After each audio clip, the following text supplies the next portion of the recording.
Dear students, welcome to my channel NCERT English exercise. अगर channel पर नए हैं तो सब्सक्राइब अवश्य कर लें। आज के वीडियो में हम क्लास 7 इंग्लिश की टेक्स्ट बुक हनी ड्यू के फर्स्ट लेसन की एक्सरसाइज पर चर्चा करेंगे। क्वेश्चन आंसर पर हम चर्चा पहले ही कर चुके हैं। आज हम वर्किंग विद लैंग्वेज से शुरू करेंगे, तो आइए शुरू करते हैं। फर्स्ट है, look at these sentences from the story. कहानी से लिए गए इन सेंटेंसेस को देखिए। आई spotted it in A junk shop in Bridport. मैंने इसे ब्रिडपोर्ट में एक कबाड़ की दुकान में देखा। The man said it was made in the early 19th century. उस आदमी ने कहा कि यह इसे 19वीं शताब्दी के शुरू में बनाया गया था, यानी डेस्क को। This one was in bad condition. यह बुरी हालत में था। The italicise verbs are in past tense. जो इसमें इटैलिसाइज वर्ब्स हैं वो पास्ट टेंस यानी भूतकाल में हैं। They tell us what happened in the past. वे हमें बताते हैं कि पास्ट में क्या हुआ। बिफोर नाउ, अब से पहले पास्ट में क्या हुआ। फर्स्ट है, read the passage below and underline the verbs in the past tense. नीचे दिए गए पैसेज को पढ़ो और जो पास्ट टेंस में वर्ब हैं उनको अंडरलाइन करो। पास्ट टेंस का मतलब second form. A man got on the train and sat down. एक व्यक्ति ट्रेन में चढ़ा और बैठ गया। तो इसमें गोट और सैट ये दोनों पास्ट टेंस में है, इनको हम अंडरलाइन कर देंगे। आगे, the compartment was empty except for one lady. उस कंपार्टमेंट में एक लेडी के अलावा और कोई नहीं था, यानी कंपार्टमेंट खाली था। तो इसमें वाज पास्ट टेंस में है, इसको अंडरलाइन करेंगे। She took her gloves of. उसने अपने ग्लव्स उतार दिए। A few hours later the police arrested the man. कुछ घंटों के बाद पुलिस ने उस आदमी को गिरफ्तार कर लिया। They held him for 24 hours and then freed him. उन्होंने उसे 24 घंटे तक पकड़ के रखा और फिर उसे आज़ाद कर दिया। तो यहाँ पर अरेस्टेड और हेल्ड को अंडरलाइन करना है, ये पास्ट टेंस में है। आगे है, now look at the sentences. अब इन सेंटेंसेस को देखिए। The veneer had lifted almost everywhere. उस डेस्क की पतली परत हर जगह से उखड़ चुकी थी। Both fire and water had taken their toll on this desk. आग और पानी दोनों ने इस डेस्क को नुकसान पहुंचाया था। आगे है, notice the verbs forms had lifted had taken. अब वर्ब की फॉर्म्स हैड लिफ्टेड और हैड टेकन को देखिए। The author found and bought the desk in the past. लेखक ने उस डेस्क को पास्ट में देखा और ख़रीदा। The desk was damaged before the author found it and bought. Desk author के उसे देखने और ख़रीदने से पहले क्षतिग्रस्त हो चुका था। Fire and water had damage the desk before the author found it and bought it. आग और पानी उस डेस्क को नुकसान पहुंचा चुके थे ऑथर के उसे देखने और ख़रीदने से पहले। आगे देखिए, we use verb forms like had damaged for an event in the earlier past. हम वर्ब की फॉर्म हैड डैमेज्ड का प्रयोग अर्लियर पास्ट में जो काम हुआ है उसके साथ करते हैं। If there are 2 events in the past, अगर पास्ट में 2 काम हुए हैं, we use the had form for the event that occurred first in the past. तब हम हैड का प्रयोग उसके साथ करते हैं, उस काम के साथ करते हैं जो पास्ट में पहले हुआ है। आगे है, we also use the past perfect tense to show that something was wished for or expected before a particular time in the past. हम पास्ट परफेक्ट टेंस यानी हैड प्लस थर्ड फॉर्म का प्रयोग उस समय भी करते हैं जब पास्ट में किसी विशेष समय से पहले कोई इच्छा की गई हो। फॉर एग्ज़ाम्पल, उदाहरण के तौर पर, I had always wanted one.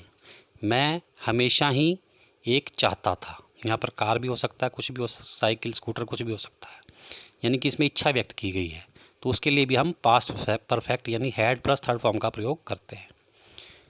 अगला है discuss with your partner the difference in meaning in the sentences below. अब नीचे 2 सेंटेंस दिए गए हैं, उनके मीनिंग्स में क्या अंतर है उसके बारे में अपने पार्टनर के साथ डिस्कस करो। फर्स्ट सेंटेंस है when I reached the station. जब मैं स्टेशन पहुंचा, द ट्रेन लेफ्ट, गाड़ी चल पड़ी। यहाँ पर पास्ट में 2 काम हुए हैं, दोनों एक साथ ही हुए हैं, तो इसलिए हमने सेकंड का फॉर्म का प्रयोग किया है, रीच्ड और लेफ्ट में। When I reached the station, जब मैं स्टेशन पहुंचा, द ट्रेन हैड लेफ्ट, गाड़ी जा चुकी थी। इसमें एक काम अर्लियर पास्ट में हुआ है और एक पास्ट में हुआ है, तो जो अर्लियर पास्ट में हुआ है उसके साथ हैड लगेगा, और जो पास्ट में हुआ है उसके साथ सिर्फ सिंपल पास्ट यानी सेकंड फॉर्म लगेगी।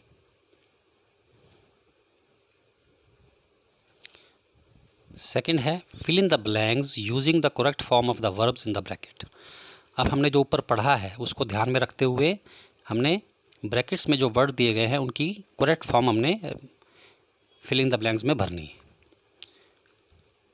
माई little sister is very naughty, मेरी छोटी बहन बहुत शरारती है। When she came back from school yesterday, कल जब वो स्कूल से वापस आई, she had torn her dress, उसने अपनी ड्रेस फाड़ रखी थी। तो यहाँ पर एक काम अर्लियर पास्ट में हुआ है और एक पास्ट में हुआ है, तो जो पास्ट में हुआ है उसके साथ केवल हमने सेकंड फॉर्म का प्रयोग करना है, और जो अर्लियर पास्ट में हुआ है, जो पहले हुआ है, तो उसके साथ हमने हैड प्लस थर्ड फॉर्म यानी पास्ट परफेक्ट टेंस का प्रयोग करना है। अगला है we asked her how it had happened, हमने उससे पूछा कि यह कैसे हुआ। तो यहाँ पर आस्क्ड में पास्ट और हैड हैपेंड में पास्ट परफेक्ट का प्रयोग हुआ है, क्योंकि ये अर्लियर पास्ट में है। शी सैड, उसने कहा, she had quarrelled with a boy, उसने कहा कि उसका एक लड़के से झगड़ा हो गया था। She had beaten him in a race, उसने उसे एक दौड़ में हराया था। And he had tried to push her, और उसने उसे धक्का मारने की कोशिश की। शी हैड टोल्ड, उसने यह बात द टीचर, अपने अध्यापक को बता दी। And so he had chased her, इसलिए उसने उसका पीछा किया। And she had fallen down, इसलिए वह नीचे गिर गई। And had torn her dress, और उसकी ड्रेस फट गई। नेक्स्ट है underline the verbs and arrange them in columns.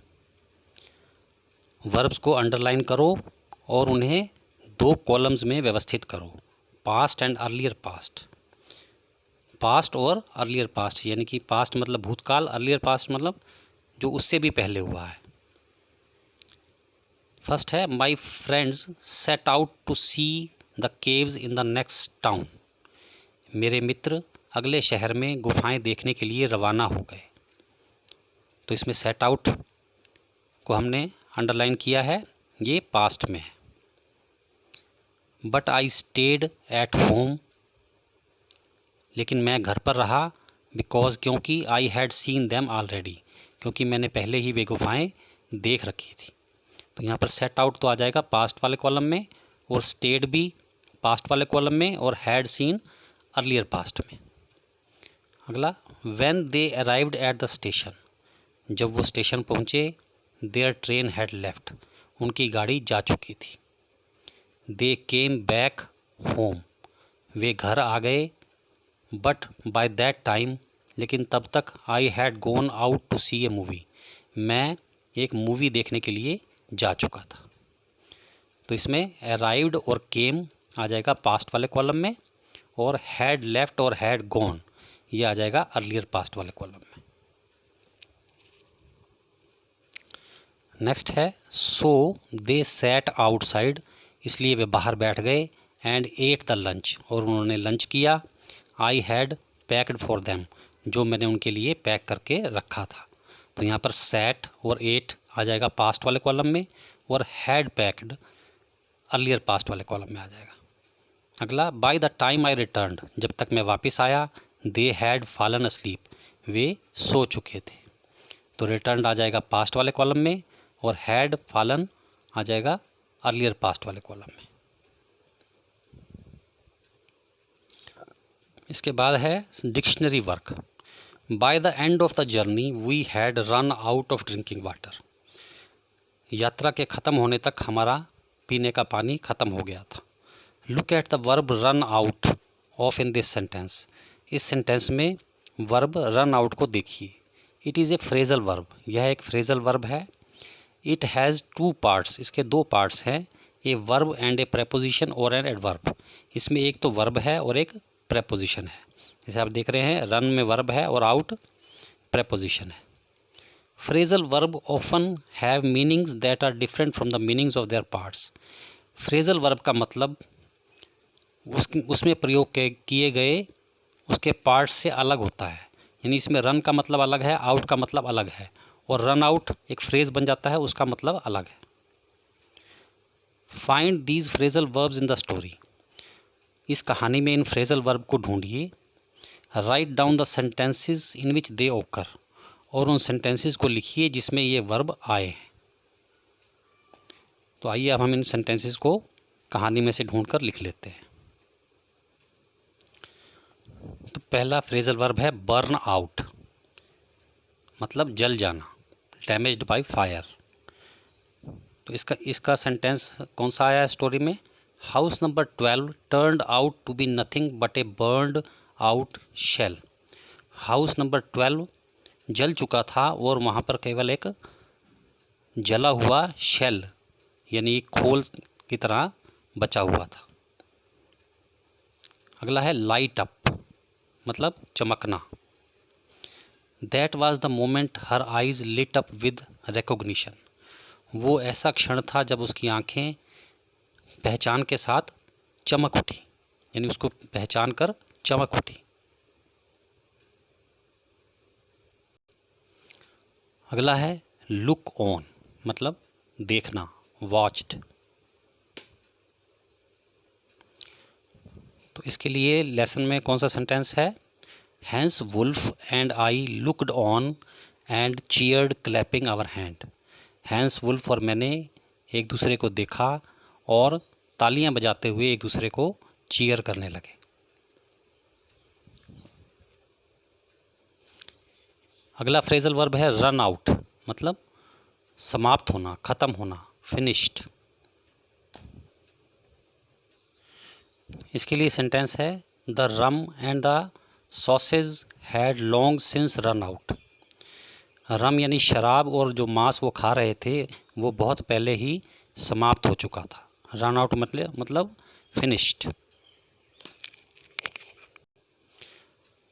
अगला है कीप आउट, मतलब बचना, टू अवॉइड। इसके लिए इस लेसन में सेंटेंस है Hans Wolf and I cheered clapping our hands and stamping our feet to keep out cold as much as anything. Hans Wolf और मैं एक दूसरे को चीयर करने लगे, कैसे? तालियां बजाकर और अपने पैरों को स्टैम्प करके। To keep out cold as much as anything, और वो ऐसा क्यों कर रहे थे? ठंड से बचने के लिए, ठंड को अवॉइड करने के लिए। कीप आउट का मतलब अवॉइड करना। थर्ड है noun phrase. Read the following sentence, नीचे लिखे सेंटेंस को पढ़िए। आई टुक आउट ए स्मॉल ब्लैक टिन बॉक्स, मैंने उस दराज में से एक छोटा काला टीन का बॉक्स निकाला। The phrase in italics is a noun phrase, italics में जो वर्ड्स दिए गए हैं वो एक नाउन फ्रेज है। It has the noun box, इसमें बॉक्स क्या है? Noun. As the head word and 3 adjectives preceding it, ये हेड वर्ड है बॉक्स, और इसमें 3 एडजेक्टिव हैं जो इसके आगे आए हैं। वो 3 एडजेक्टिव कौन से हैं? स्मॉल, ब्लैक और टिन। बॉक्स इसमें नाउन है और ये 3 एडजेक्टिव है।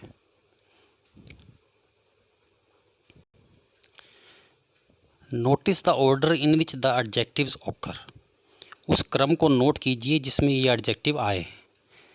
पहले साइज, और वो क्या है, स्मॉल, छोटा। पहले साइज वाला एडजेक्टिव आया है, फिर कलर से रिलेटेड एडजेक्टिव आया कौन सा, ब्लैक, एंड फिर मटेरियल से related tin, of which it is made, जिसका यह बना है। We rarely use more than 4 adjectives before a noun. हम एक नाउन से पहले 4 एडजेक्टिव का प्रयोग बहुत कम करते हैं। And there is no right order in which they are used. और ऐसा भी कोई निश्चित क्रम नहीं है जिसमें उसका यूज़ किया जाए। Though there is a preferred order of modifiers adjectives in a noun phrase as given below. लेकिन फिर भी एक ऐसा क्रम है जिसे पसंद किया जाता है नाउन फ्रेज के लिए, वो नीचे टेबल में दिया गया है। कैसे बताया है, पहले डिटर्मिनर्स आता है ए एंड दी में से, फिर मॉडिफायर 1 में फीलिंग्स आती हैं, नाइस, लेज़ी, ब्यूटीफुल, ये फीलिंग्स हैं, इनसे रिलेटेड एडजेक्टिव आएगा। फिर उसके बाद साइज़, शेप और एज से रिलेटेड एडजेक्टिव आएगा, टॉल, राउंड, ओल्ड, यंग। उसके बाद कलर से रिलेटेड एडजेक्टिव आएगा, रेड, वाइट, लाइट, डार्क। उसके बाद मटेरियल किससे बना हुआ है उससे रिलेटेड आएगा, सिल्क, कॉटन, वुलन। और फिर लास्ट में हेडवर्ड होगा, वोमेन, मैन, टेबल, चेयर। जैसे हमने पीछे सेंटेंस में पढ़ा था, उसमें हेडवर्ड क्या था, बॉक्स।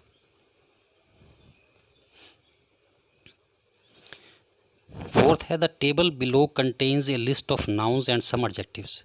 नीचे एक टेबल दी गई है जिसमें कुछ नाउन्स और कुछ एडजेक्टिव्स हैं।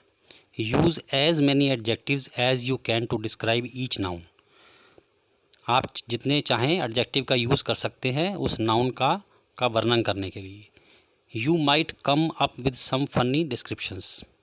आप कुछ फनी मजाकिया डिस्क्रिप्शंस भी लिख सकते हैं। तो तो आइए हम इसकी एक टेबल बना लेते हैं जिसमें एक में हम नाउन लिखेंगे और फिर उनके सामने उनसे रिलेटेड एडजेक्टिव लिखेंगे। एडजेक्टिव्स हमें इनमें से छांट के लिखने हैं। तो पहला नाउन है एलिफेंट। तो इसको डिस्क्राइब करने के लिए हम एडजेक्टिव्स लेंगे, एनॉर्मस यानी बड़ा, स्ट्रिप्ड धारियों वाला, वाइल्ड जंगली। इसके बाद है फेस यानी चेहरा। उसको डिस्क्राइब करने के लिए कौन से एडजेक्टिव हैं, चीयरफुल, हंसमुख, राउंड, गोल, चब्बी। आगे है बिल्डिंग, और उसको कैसे डिस्क्राइब कर सकते हैं हम, सर्कुलर गोलाकार, लार्ज बड़ी, मल्टी कलर्ड बहुत सारे रंगों से मिलकर बनी हुई।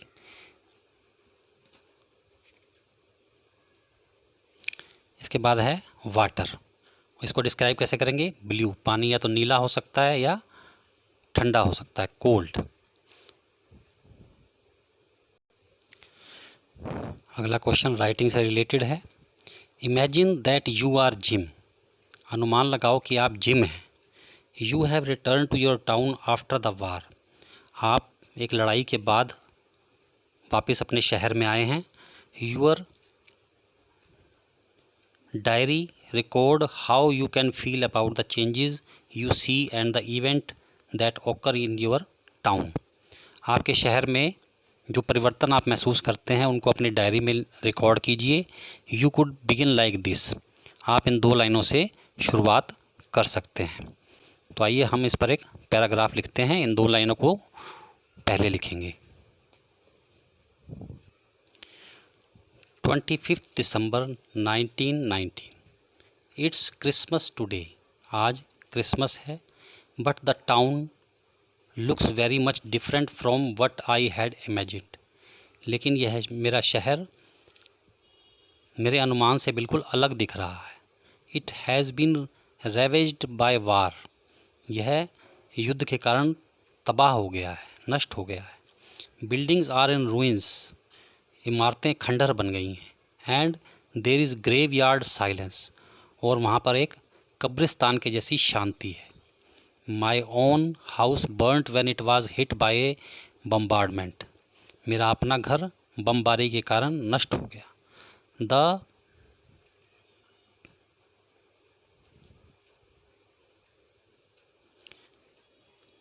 The events of war have taken a toll of civilians as well as soldiers. इस युद्ध ने बहुत सारे नागरिकों और सैनिकों की जान ले ली. I hate the fighting instinct in us. मैं हमारे अंदर मौजूद लड़ाई की भावना से घृणा करता हूँ. And curse the warmongers. और युद्ध चाहने वालों को कोसता हूँ. Can't we live in peace like brothers. क्या हम शांति से भाइयों की तरह नहीं रह सकते. नेक्स्ट है suppose you are the visitor. मान लीजिए आप विजिटर हैं यानी आगंतुक हैं. You are in a dilemma. आप कन्फ्यूज़न में हैं, दुविधा में हैं. You don't know when to disclose your identity and disappoint the old lady और let her believe her dear. और आप इस कन्फ्यूज़न में हैं कि आप अपनी पहचान उजागर करें या उसे अपना प्रिय हस्बैंड जिम ही समझने दें, यानी उसे समझने दें कि जिम वापस आ गया है.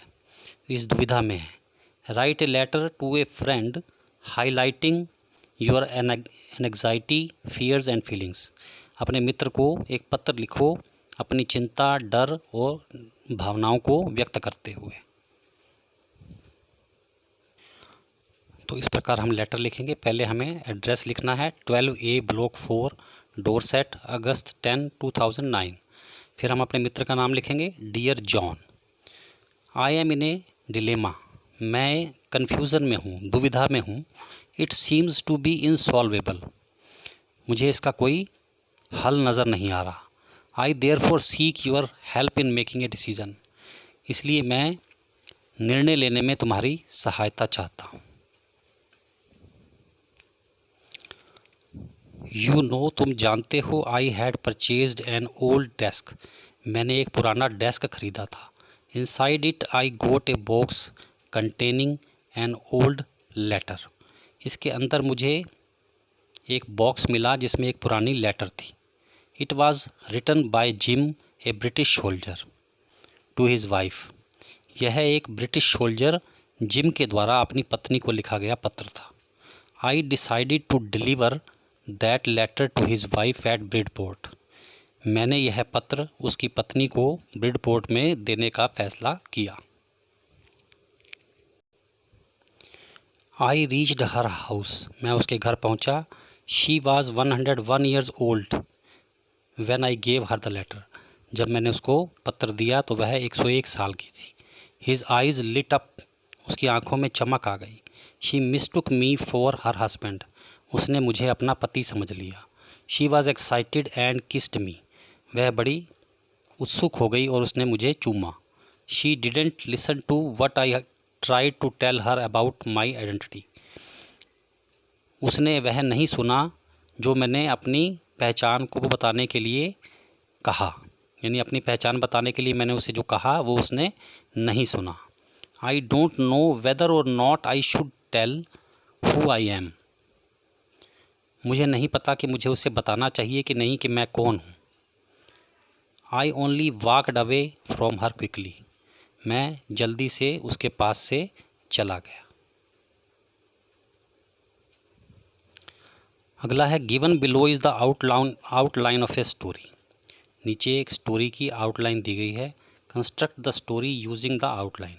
इन आउटलाइंस का प्रयोग करते हुए एक कहानी की रचना करो.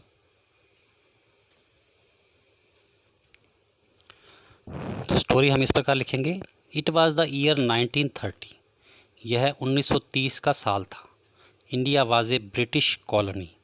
भारत एक ब्रिटिश कॉलोनी था, यानी अंग्रेज़ों के अधीन था. But English education enlightened a section of people. लेकिन अंग्रेज़ी शिक्षा ने लोगों के कुछ समूह को रोशन कर दिया, यानी उनके दिमाग को तेज कर दिया. They started fighting for freedom.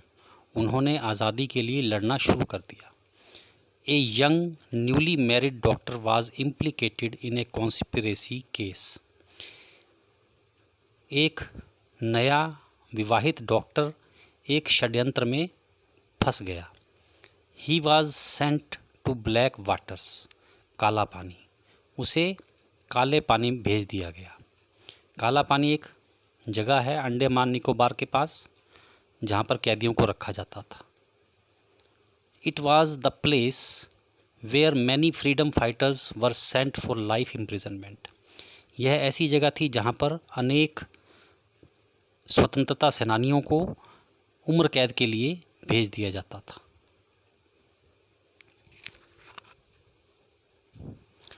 It was, ये तो हो गया। They were put in cellular jail for many years. उनको वहाँ पर सेलुलर जेल में बहुत सालों तक रखा जाता था। दे वर सब्जेक्टेड टू टॉर्चर। उनको वहाँ पर यातनाएं दी जाती थी।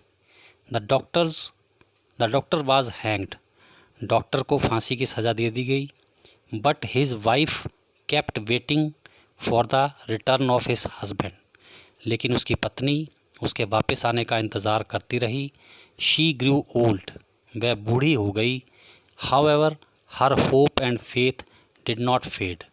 लेकिन फिर भी उसकी उम्मीद और उसका विश्वास फीका नहीं पड़े, यानी कम नहीं हुआ।